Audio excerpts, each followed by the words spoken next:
আসন্ন মুন্সিগঞ্জের সিরাজদি খান উপজেলা নির্বাচনে চেয়ারম্যান পদপ্রার্থী এবি গ্রুপের ব্যবস্থাপনা পরিচালক ও উপজেলা আওয়ামী লীগের সাধারণ সম্পাদক আলহাজ আবু বকর সিদ্দিককে বিপুল ভোটে বিজয়ের লক্ষ্যে প্রত্যেকটি ইউনিয়নে উঠান বৈঠক ও পথসভার অংশ হিসাবে বৃহস্পতিবার বেলা 12টায় কোলা ইউনিয়নে পথসভা করা হয়েছে।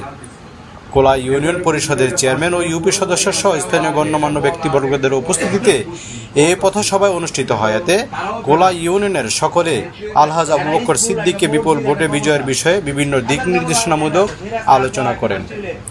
এ সময় উপস্থিত ছিলেন আওয়ামী লীগ ও সহযোগী সংগঠনের অসংখ্য নেতৃবৃন্দ, বিভিন্ন শ্রেণী পেশার মানুষ ও জনসাধারণ।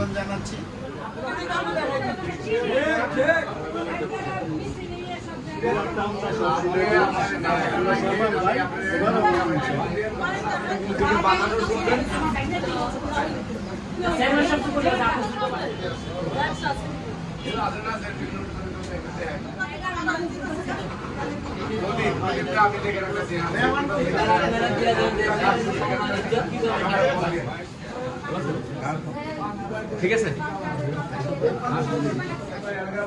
না না ঠিক আছে